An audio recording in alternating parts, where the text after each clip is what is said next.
Ok, so para el video de hoy vamos a reseñar un clásico con todo el peso de la ley, o sea, con todo el título de clásico ganado por cuestión de tiempo, por cuestión de aceptación unánime de la crítica y del público general, por el contexto que le rodea, por la narrativa que generó, por lo que sumó al hip hop, bla bla bla. Lo vieron en el título, es Donuts de Jay Dilla.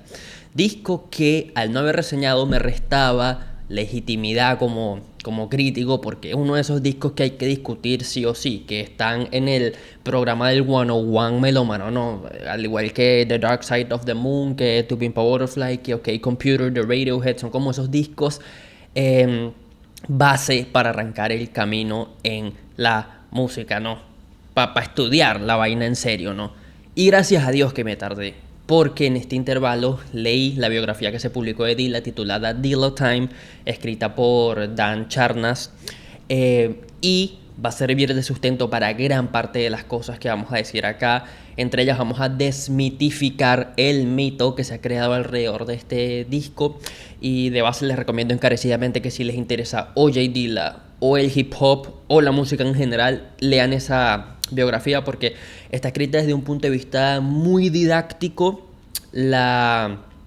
Digamos que el punto general al que Dan Charnas intenta llegar es que Jay Dilla realmente alteró el cómo se hace la música pop, hip hop a grandes rasgos en cuestión de rítmica, ¿no? Ya abordaremos esos puntos en específico, pero sí, gran lectura. Ahora, ¿cuál es el mito en torno a Donuts? Que ya es un disco muy presente en el imaginario colectivo. El mito es que Jay Dilla, desde su cama de hospital, en su lecho de muerte, convaleciente con su MPC, terminó de hacer el disco ya con el 1% de energía que quedaba en su cuerpo, lo exportó y falleció. Como que ese es el lore que existe. Y como todo buen mito, tiene su porcentaje de verdad y su porcentaje falso, ¿no? Vamos a la verdad. Jay Dilla, para el 2006, que es el año en el que muere y que se publica Donuts, Donuts se publica en febrero, en el día de su cumpleaños, y días después él fallece, nos abandona, desafortunadamente. Bueno, ella llevaba años gravemente enfermo, pero cuando les digo gravemente enfermo, no es una hospitalización casual, no es una operación puntual para quitarle un tumor X o Y, sino que tenía una enfermedad grave en la sangre, y paralelo a eso hubo algunos diagnósticos errados, digamos, por la rareza de la enfermedad. Luego le diagnosticaron lupus, es decir, estaba grave. Era un tipo que atravesó diálisis, ¿no? Que eventualmente tenía que ir al hospital casi que semanalmente, ya era una rutina para él. Ya había entrado en unidades de cuidados intensivos varias veces, y eso afectó evidentemente su vida laboral, su vida familiar, etcétera, etcétera. Incluso su vida sexual, ¿no? Ya llegaremos a ese punto. Entonces, sí, Jay Dilla crea Donuts como el resto del material que creó a partir del 2003, convaleciente, ¿no? Bastante mal de salud. Pero lo que desmitifica a Dan Charnas en la biografía es que gran parte del material de Donuts él ya lo había trabajado desde casa, sí convaleciente, pero no desde el hospital. Cedars Sinai me parece que se llama, que esto es un dato de valor importantísimo. O sea, ese hospital está en los libros de historia del rap, porque es un hospital en Los Ángeles, el mismo hospital en el que murió Biggie después de la balacera. Es el mismo hospital en el que Kanye fue internado después del accidente en carro del que habla hasta el día de hoy, que le valió para escribir Through the Wire, uno de los grandes temas del rap de los 2000, es que le valió para inspirarse para The College Dropout y cambiar el rumbo de su vida, ¿no? Bueno, Jay Dilla hace Donuts bastante mal de salud, pero el cuento no es tan así de el NPC es de la cama del hospital y bla bla bla. Dan Charnas argumenta que Stone Throw Records, la disquera legendaria también que publicó este disco, no trató de contradecir la mitología que se iba creando con respecto al lanzamiento, porque eso aumentó las ventas. Claramente la narrativa, el mito, claramente el morbo de la gente, digamos que movilizó, agilizó las ventas y el movimiento del disco, ¿no? Y ese mito lo consagró como un disco legendario para el rap, ¿no? Pero, pues sí, Dilla estaba muy mal de salud, y esa es una de las cuantas ideas erróneas que se tienen en torno al disco, ¿no? Como el de la cama del hospital, el Dilla convaleciente. Y el otro mito, que viene de un lugar mucho más ignorante, de gente que no ha hecho su tarea, de gente que realmente no ha escuchado la obra de Jay Dilla, es decir, que Jay Dilla era un backpack rapper producer. La gente deduce esto por el círculo de creativos con los que Jay Dilla se rodeó.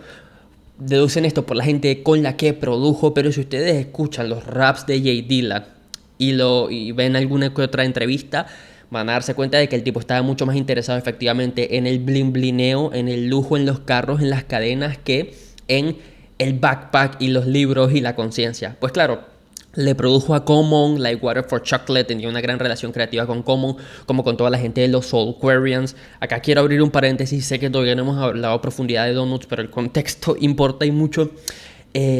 Jay Dilla fue clave para el sonido Soulquarians, que es este colectivo que se crea a finales de los 90, ¿no? Con D'Angelo, con Questlove, con Common, entre otros.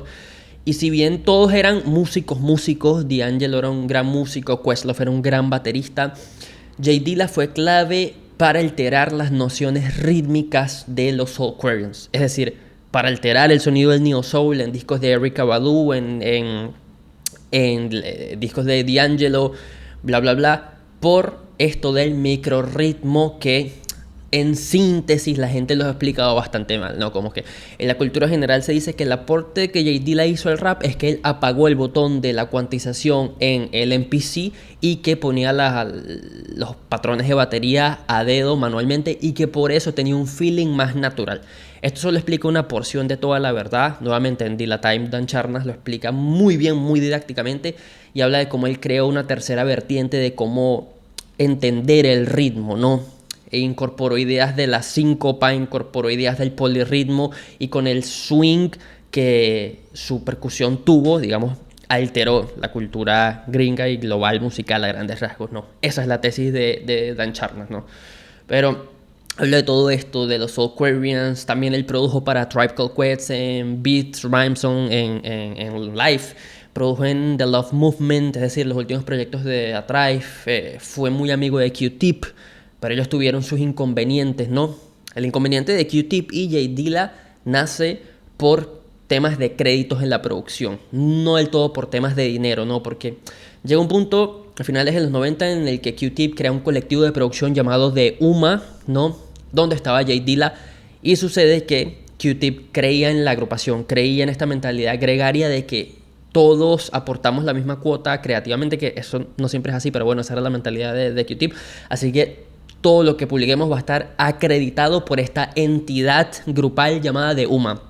Y esto le supo mal a Jay Dilla a largo plazo, porque él sentía que su aporte no estaba siendo valorado, y más allá del dinero, él quería ser reconocido, quería que la gente viera el vinilo de estas producciones y dijera, acá trabajó Jay Dilla, cosa que no pasó del todo. Y bueno, antes de eso, Jay Dilla parte en Detroit con el grupo que muchos de ustedes conocerán, Slum Village, del que se separa ya a inicios de los 2000, ¿no?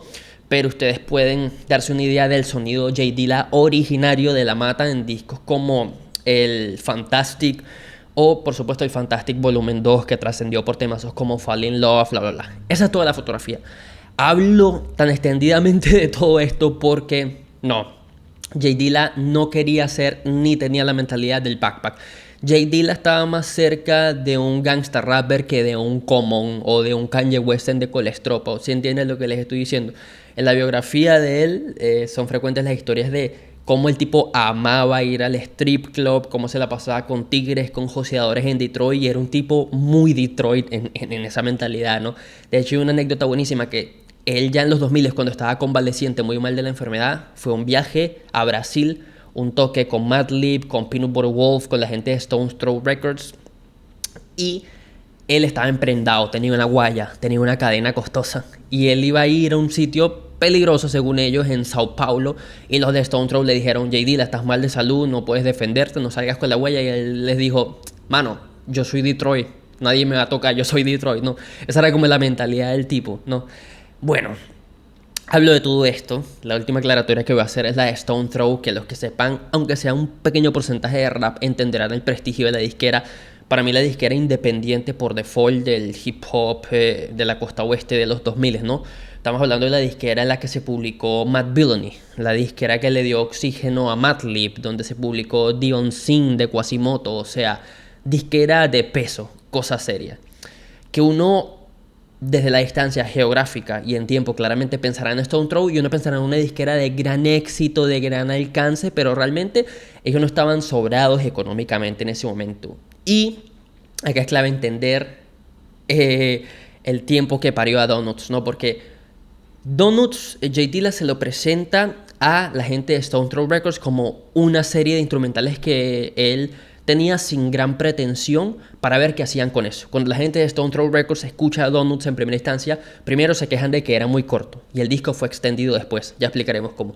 El disco era muy corto, era muy breve, no sabían cómo mercadearlo y había cierto escepticismo en cómo iba a funcionar, porque ya habían publicado Champion Sound años antes, el disco colaborativo de Madlib y Jay Dilla, que es un disco canónico que nada más en idea, en papel, me parece una vaina impresionante y debería ser más común. Eso, ¿no? Como dos de los productores que mínimo tienen que estar en el top 10 de gente que sabe de rap de la historia, se juntaron para ponerle pistas el uno al otro y el otro rapear sobre las pistas del otro. O sea, como idea me parece fenomenal.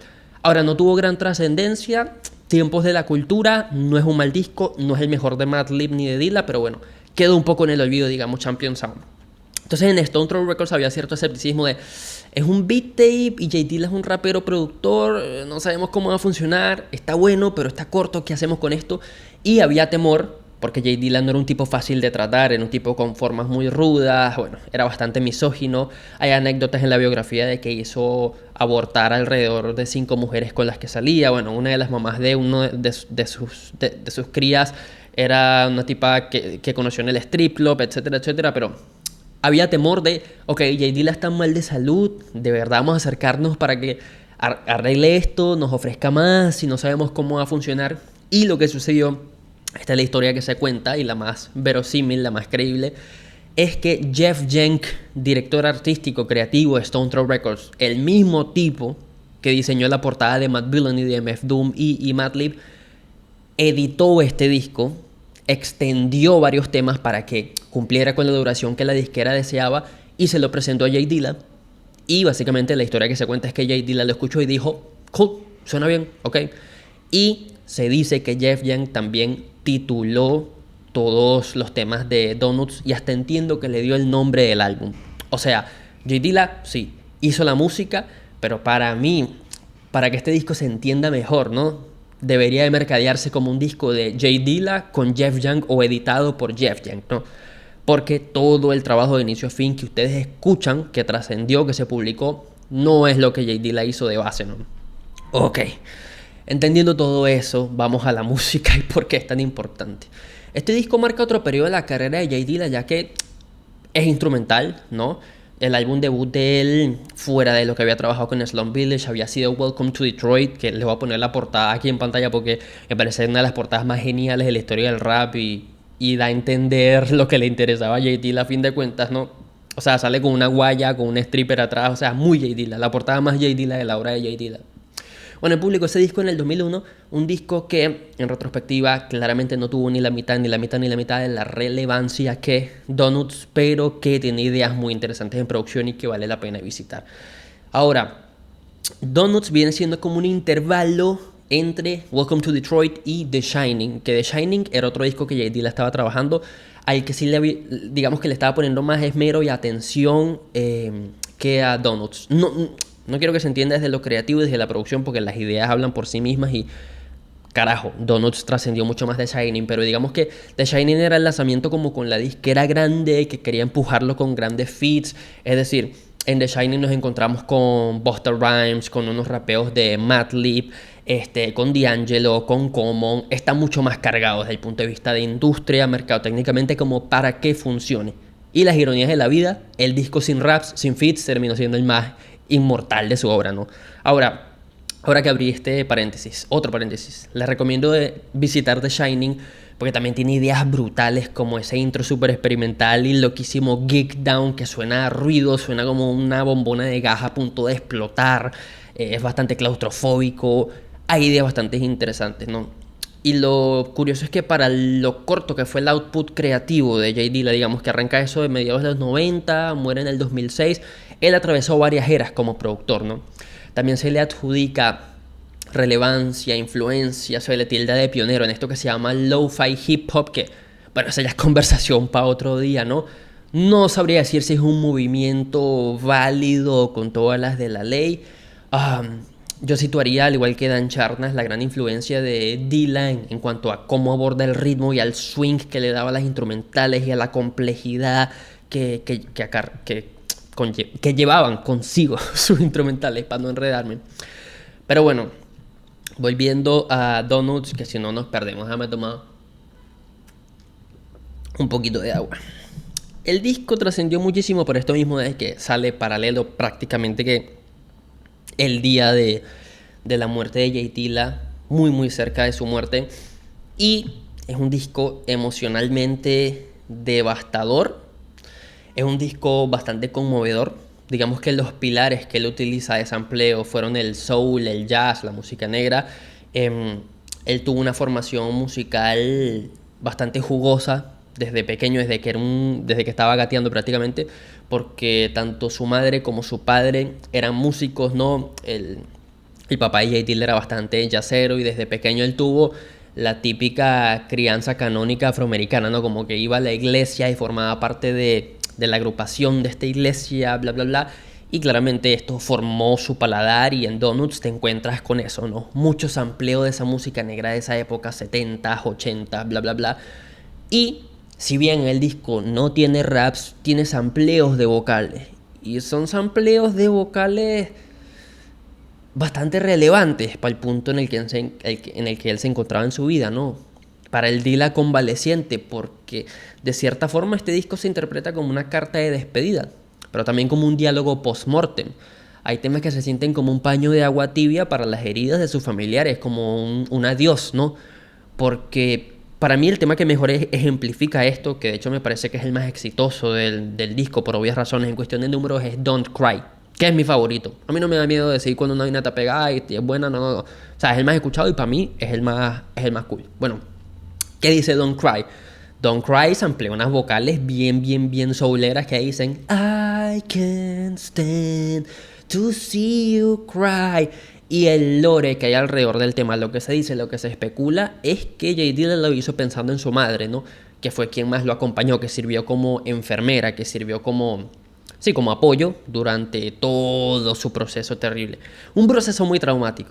Para mí esa es la parte más devastadora de la biografía, cuando describen los testimonios de cómo la familia sintió el deterioro de la salud de Dilla, porque, les repito, no es una enfermedad minúscula y pendejas y ya, e intrascendente, sino que el tipo se le fue apagando la vida poco a poco y tuvo una despedida muy trágica, muy trágica.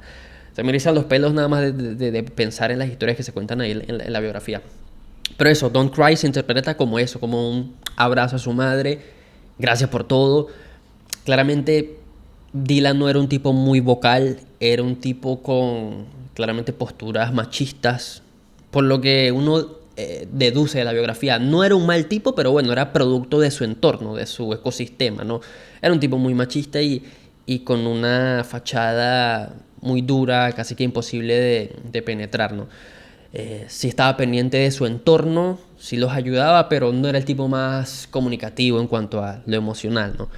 Pero bueno, por eso sorprende tanto este disco, porque está lleno de frases, de pequeños gestos, de guiños, de viñetas en torno a su salud, romance, sus emociones, y en los mismos testimonios de, por ejemplo, de una de sus mujeres. Ella dice que escucha el disco y siente que ciertos temas eran para ella, que eran una suerte de despedida. Lo mismo J-Rock, que era el hermano de Jay Dilla, que luego empezó a hacer música y digamos que se apoyó bastante, demasiado del legado del hermano, ¿no? Y dice que cuando escuchaba Donut sentía que el hermano le estaba hablando desde el más allá, ¿no? Y sí tiene esa fuerza, ¿no? Tiene claramente esa fuerza post-mortem movilizadora. Y es un disco también bastante caótico en cuanto a los drum breaks que se usan, los sonidos de sirenas, como el que abre Working on it, y los chopeos de samples son muy frenéticos, son muy caóticos. Por eso es natural que hay temas que duran 30 segundos, duran el minuto, 2 minutos, minuto, porque son muchas cosas pasando en un periodo de tiempo breve. Los sampleos de guitarras en este disco son espectaculares. Tiene sus momentos más experimentales, tiene sus momentos más psicodélicos y sucede demasiado para estar hablando de 40 minutos de duración, y es un disco que en sus 31 tracks justifica su existencia, pero de inicio a fin completamente. De mis favoritos personales son algunos como Lightworks, Glazed es espectacular, The Twister, Homewood, Time, The Donut of the Heart es otro tema demoledor, Match, y pues sí, en general, excepto esto que acabo de mencionar, que es como el jugo dentro del jugo, es discazo sin pérdida de inicio a fin. Y que ya entendiendo, saliéndonos de lo microscópico, de las pequeñas anécdotas, viéndolo desde una óptica general, es un disco introductorio para cualquier oyente escéptico con respecto al hip hop. Que ya a esta altura hablar de eso es ridículo, es como que si en el 2025 no lo has entendido y no lo quieres entender porque eres un intransigente y un loco y a usted no le gusta el arte en verdad, a usted le gusta la postura, ¿no? Pero, ok, para el que no conozca de hip hop y quiere entender cuál es el valor del sampleo y si es un acto creativo genuino y válido por sí mismo, este es uno de los primeros discos que se recomendaría. Porque es un disco que está lleno de samples de inicio a fin. Quizás no tan desquiciado como lo que hizo Madlib en Madvillainy, que habían temas como... No recuerdo cuál era el tema de Madvillainy, que tenía como más de 10 samples, una demencia, un solo tema. No, quizás este no está tan cargado, creo yo. No estoy 100% seguro de esto, pero total que es un disco que se sostiene mucho en el sampleo. Lo que dije, tanto en lo que se dice, las pequeñas lyrics que hay, los pequeños mensajes subliminales desde el más allá de Dylan, ¿no? Tanto como en lo musical, en lo instrumental. Eso. Es un disco clave para entender el valor del hip hop como un género legítimo, genuino, al igual que el resto de géneros de la historia de la música, ¿no? Ni más ni menos. Ni más ni menos que la clásica, ni más ni menos que el rock, ni más o menos que el funk, ni más o menos que el soul. Cada paradigma tiene su forma de entenderse, de estudiarse, de contextualizarse, de disfrutarse. Y Donuts es clave para entender qué es el hip hop y cuál es su alcance. Y en definitiva es uno de los diamantes en bruto del hip hop de Detroit. Pocos discos se le paran con dignidad a este al lado, ¿no? Podemos pensar en Marshall Mathers LP de Eminem. Podemos pensar en alguno que otro de Danny Brown, que es como la crema del rap de Detroit, pero piensen en 3, 4, 5 discos que puedan comer en la mesa de Donuts, ¿no? Con orgullo y no sentirse fuera de lugar. No.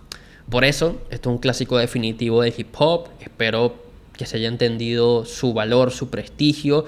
Que en paz descanse J Dilla, sencillamente uno de los grandes. La música no sería lo que es sin este hombre.